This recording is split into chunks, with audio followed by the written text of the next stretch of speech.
Ano yan, ate? Anong ginagawa niyo, ate? Ito po, naghihimay po kami ng aming paninda. Aba, talaga naman ang sarap naman ng buhay dito sa bukid dati. At ano ba yan? Pang-ulam ba lahat yan, ate? Pang-ulam-ulam lang yan? Dami Pambili ng pang-araw-araw na kailangan. Tulad bukas ay Lunes. Ay, bibinta. Paninda ito, paninda sa palengke. Ayun, sisipag naman yung mga kababayan natin, mga magbubukid dito sa bukid. Talaga na ayos sila ng talbos ng kangkong o pangbinta daw, mga kaibigan. Masarap po ito, adobo na may tokwa. Ayan, sa baboy.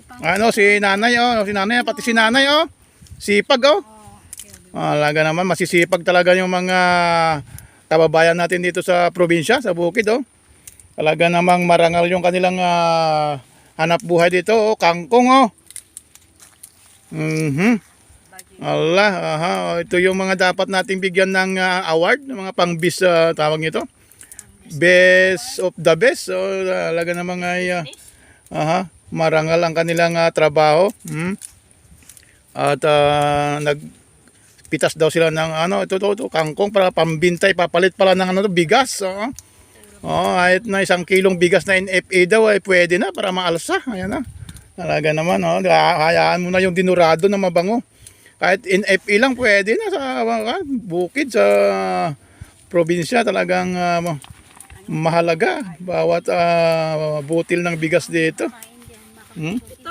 Ayan, ayan na, pinalitan na agad ng bigas kahit na di pa naibibinta. Talaga naman, pakabilis mayroon na agad bigas Talaga naman, binigyan, di pa nga natatalian yung kangkong, may bigas na agad Napakalupit si nanay, talaga naman kinontak yata si nanay Si Prince Arthur.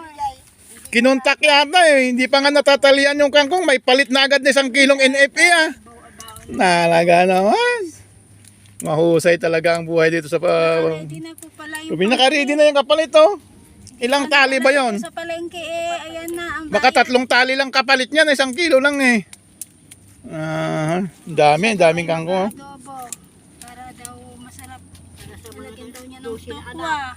Ay, dapat ito yung mga binibigyan ng ng gantimpala mabibigyan dapat ng ng mga pamasko rito, kahit grocery Ang problema ay di pa yata hindi pa nakikita ng mga kapwa nating mga bigatin, yung mga politiko natin na medyo may mga limpak-limpak na salapi sana. Dapat makita nila yung mga ganitong kababayan natin na naghahanap buhay ng marangal. Ayan pati si nanay. Ilang taon ka, nanay? Masipag pa Mayroon na ba kayong 90 o 80? Wala pa Alaga naman, ang sipag talaga ni nanay yan ang dapat bigyan natin ng parangal, mga kababayan Sisipag Hindi sila tawag ito, naghanap ng mga tawag ito, yung mga maraming pera, basta makabili lang na pambili ng 1 kilong bigas, pambili ng tuyo, sukal, kape, okay na, masaya na yung mga kababayan natin sa bukid. Ito. Okay. Ayan, dapat ito ay mapansin naman ng mga kababayan nating may kaya sa buhay at mabahagian naman lamang ng grocery ito sa Pasko. Ayan Pwede lang swerte yung kanilang labor dyan. Nagpa-Christmas party, taon-taon sila may bigas.